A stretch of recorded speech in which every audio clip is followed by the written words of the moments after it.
Are Madhavan और फातिमा सना शेख की romantic comedy film आप जैसा कोई नेटफ्लिक्स पे रिलीज हो चुकी है। कहने को तो ये फिल्म रॉकी और रानी की प्रेम कहानी का एक ओटीटी वर्जन है, लेकिन इसमें कुछ परफॉर्मेंसेस डेफिनेटली वर्क करती है।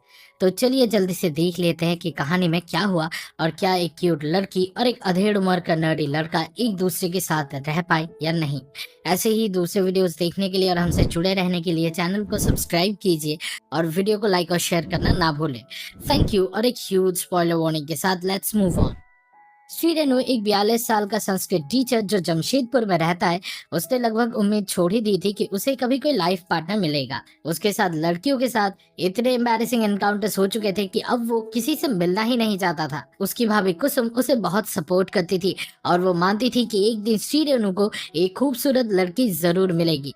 श्री रेणु एक बहुत सिंपल जिंदगी जी रहा था और ऐसा लगता था कि उसने अपने ऊपर हो रहे मजाक और बेइज्जती के साथ जीना सीख लिया था, चाहे वो उसके अपने लोगों की तरफ से ही क्यों ना आता हो। श्री रेणु का बड़ा भाई भानु त्रिपाठी एक सक्सेसफुल रियल एस्टेट कंसल्टेंट था और वो अक्सर श्री रेणु से कहता था कि वो उसके बिजनेस को ज्वाइन कर ले, क्योंकि उसके हिसाब से श्री रेणु अपना टाइम वेस्ट कर रहा था एक ऐसी नौकरी में जो उसे इतना पैसा नहीं देती थी जितना वो डिजर्व करता था। भानु एक बहुत ही पेट्रियार्कल सोच का आदमी था, जिसके लिए हर चीज पैसों के स्केल पर ही तोलना सही लगता था। उसके लिए ये समझना मुश्किल था कि कोई आदमी किसी काम को लेकर पैशनेट हो सकता है जहां पैसा उसके लिए प्रायोरिटी नहीं होता। एक दिन श्री रेणु का दोस्त दीपक उससे मिलने आया और उसने उसे एक डेटिंग ऐप के बारे में बताया जिसका नाम था आप जैसा कोई। अब इस ऐप की सबसे बड़ी खासियत ये थी कि दोनों लोग सिर्फ कॉल पे बातचीत कर सकते थे और ना सिर्फ उनकी आइडेंटिटी छुपी रहती थी, बल्कि उन्हें एक दूसरे के फोटोज भी नहीं दिखाए जाते थे। श्री रेणु जनरली ऐसे डेटिंग प्लेटफॉर्म से दूर रहता था, लेकिन ये सोचकर कि लड़कियां उसका फोटो नहीं देख पाएगी और बिना देखे जज नहीं करेगी, उसे थोड़ा हिम्मत मिला। श्री रेणु को अपने बारे में एक बात काफी खलती थी। वो बहुत ही अंडर कॉन्फिडेंट आदमी था और उसे हमेशा लगता था कि अगर कोई उसे देख लेगा तो वो उसे पक्का रिजेक्ट कर देगा। और उसे ये भी लगता था कि क्योंकि वो 42 साल का है और कोई हाई पेइंग जॉब में नहीं है, तो कोई भी लड़की उसके साथ रहना नहीं चाहेगी। श्री रेणु ने ऐप पर एक लड़की से बात करनी शुरू की और उसे वो अटेंशन बहुत पसंद आया जो उसे मिल रहा था। और फिर एक दिन बिना किसी वार्निंग के कुसुम और भानु के नेबर जॉय उनके पास एक रिश्ता लेकर आए। उन्होंने कुसुम को बताया कि वो चाहते हैं कि श्री रेणु उनकी एक रिलेटिव से मिले जिसका नाम मधु बोस है, जो कोलकाता से है। जैसे ही कुसुम ने अपने देवर को ये बात बताई, श्री रेणु ने तुरंत अज्यूम कर लिया कि लड़की में जरूर कुछ न कुछ प्रॉब्लम होगी। लड़की ने अपेरेंटली उसका फोटो देख लिया था और उसने फिर भी उसे रिजेक्ट नहीं किया था। ये बात उसके लिए काफी बड़ी सरप्राइज थी। फिर भी श्री रेणु मधु से मिलने गया और पहली मुलाकात में ही वो उसकी खूबसूरती और पर्सनालिटी से हिल गया। मधु बोस फ्रेंच पढ़ाती थी, फाइनेंशियली इंडिपेंडेंट थी, अच्छी दिखती थी और सबसे बड़ी बात वो बहुत ही हम्बल और पोलाइट थी। उसने श्री रेणु से कहा कि उसके पास शादी के लिए काफी प्रपोजल्स आए थे, लेकिन किसी के साथ भी उसका कनेक्शन नहीं बना। उसने कहा कि उसे उसका नाम पसंद आया और श्री रेणु को तो समझ ही नहीं आ रहा था कि उसके साथ ये सब हो क्या रहा है। ऐसा लग रहा था जैसे वो कोई सपना देख रहा हो। जो लड़की मधु जैसे दिखती हो, वो उस जैसे आदमी को शादी के लिए हाँ कैसे कह सकती है। दीपक और अपने एक स्टूडेंट राकेश के साथ मिलकर श्री रेणु ने मधु के बैकग्राउंड के बारे में थोड़ा रिसर्च करने का सोचा, क्योंकि उसे लगा कि मधु उससे कुछ छुपा रही है। वो बस ये सच एक्सेप्ट ही नहीं कर पा रहा था कि जिंदगी अचानक उस पर इतनी मेहरबान क्यों हो रही है। श्री रेणु को एक आदमी के बारे में पता चला जिसका नाम था नमित, जिसके साथ मधु एक रिलेशनशिप में थी। उसने मधु से उसके बारे में पूछा और मधु ने उसे सब कुछ सच सच बता दिया कि उसका नमित के साथ किस तरह का रिश्ता था। उसने कहा कि उसने नमित को कुछ टाइम डेट किया था, लेकिन उसकी मिसोजिनिस्ट सोच और पेट्रियार्कल माइंडसेट की वजह से उसने उसे छोड़ दिया। नमित उन लोगों में से था जो एक लड़की के कैरेक्टर को उसके सेक्सुअल एक्सपीरियंसेस के बेस पर जज करता था। श्री रेणु खुश था और जल्द ही उसने मधु को प्रपोज कर दिया और शादी के लिए हाँ कर दिया। दोनों फैमिलीज मिली, डेट फिक्स हुई, सेलिब्रेशन शुरू हो गए। लेकिन फिर एक दिन उनकी एंगेजमेंट के दिन ही एक ट्विस्ट आया। जब ये कपल आपस में प्राइवेटली बात कर रहे थे, मधु ने ऐसे तरीके से बात की जिससे श्री रेणु को रियलाइज हुआ कि वो वही लड़की थी जिससे उसने डेटिंग ऐप आप जैसा कोई पर बात किया था।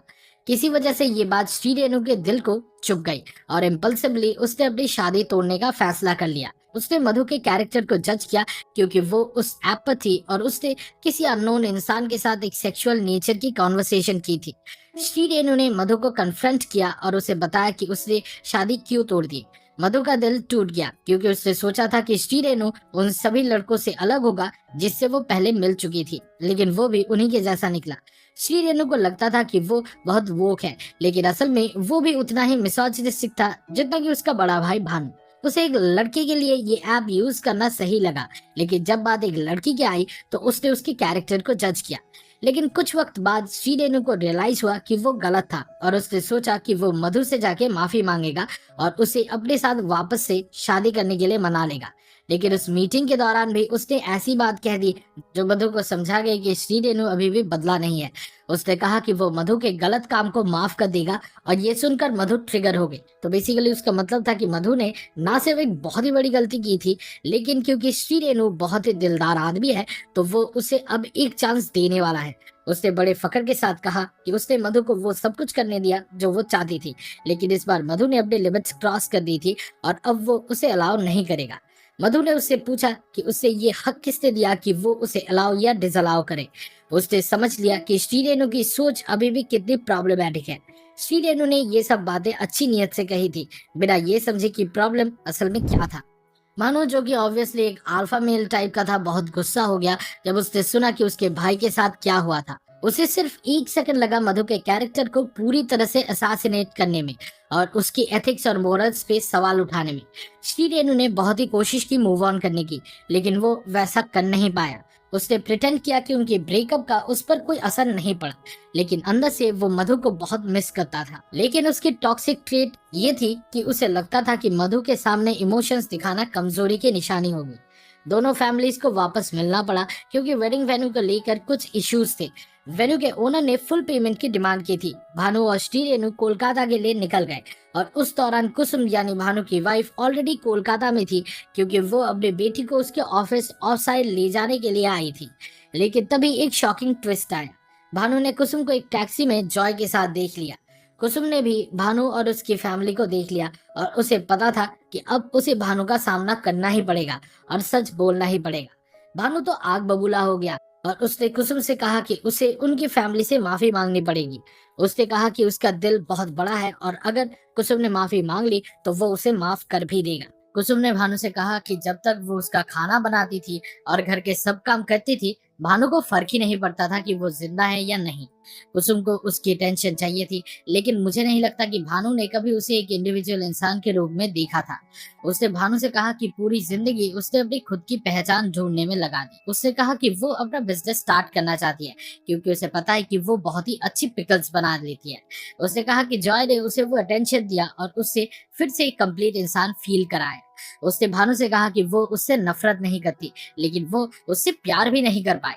कुसुम सिर्फ बेसिक रिस्पेक्ट चाहती थी जो उनके रिश्ते में शुरू से ही मिसिंग था।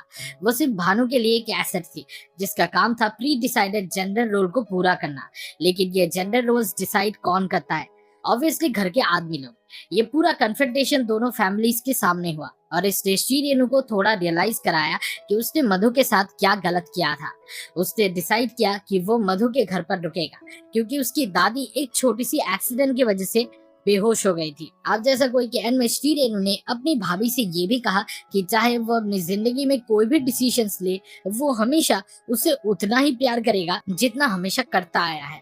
श्री रेणु ने मौका पाके मधु से कहा कि वो एक बेवकूफ था और उसे समझ ही नहीं आया था कि वो कहाँ गलत जा रहा था। उसने कहा कि उसे इस बात पे गर्व था कि वो अपने भाई जैसा नहीं है, लेकिन मधु ने उसे ये रियलाइज कराया कि वो भी कितना सबकॉन्शियसली मिसोजिनिस्टिक था क्योंकि ये सब टेंडेंसीज उसमें इतनी डीपली इनग्रेन थी जो मिटाए ना मिटती। उसने मधु से कहा कि अब वो उसे समझता है और वो कोशिश करेगा उसे समझने की और उससे वो रिस्पेक्ट देने की जो उसका हक है। उसने बहुत सच्चाई से कहा कि वो एक दिन में नहीं बदलेगा और भी गलतियां करेगा, लेकिन उसने एश्योरेंस दिया कि वो उन्हें सुधार लेगा और एक बेटर इंसान बनेगा। मधु ने कभी उसकी सिंसेरिटी पे शक नहीं किया और वो उसे प्यार करती थी। उसने डिसाइड किया कि वो उसे एक और चांस देगी और श्री रेणु इस बात से ज्यादा खुश कभी नहीं हुआ था। चाहे आप जैसा कोई का एंडिंग हैप्पी रहा हो, लेकिन मुझे नहीं लगता कि रियल लाइफ में चीजें इतनी सिंपल होती है। किसी को बदलना आसान नहीं होता, क्योंकि लोग जिद्दी होते हैं और अपने अप्रोच में रिजिड होते हैं। आइडियोलॉजिकल पर्सपेक्टिव्स इतने डीपली रूटेड होते हैं कि ये एक्सपेक्ट करना कि एक आदमी 40 साल की लंबी जिंदगी बिताने के बाद अचानक से बदल जाएगा बहुत ही इलॉजिकल लगता है। ऐसे आदमियों को समझ ही नहीं आता कि एक औरत जो पूरा दिन किचन में काम करती है, वो भी एक इंसान है, और उसकी मेहनत की बस थोड़ी सी तारीफ करना कोई इतना बड़ा काम नहीं है। लेकिन हम मर्द क्या करते हैं, हम उसे टेकन फॉर ग्रांटेड ले लेते हैं। हम ये मान लेते हैं कि ये उसका फर्ज है कि वो हमें खाना खिलाए और वो सारी चीजें करे जो वो प्यार और इज्जत के लिए करती है। मैं ये डिनाई नहीं करता कि लोग बदल रहे हैं, लेकिन इंडियन सब कॉन्टिनेंट के मर्दों को अभी भी बहुत लंबा सफर तय करना बाकी है, और तब जाके हम उस स्टेट तक पहुंच पाएंगे जहां एक औरत खुद को इक्वली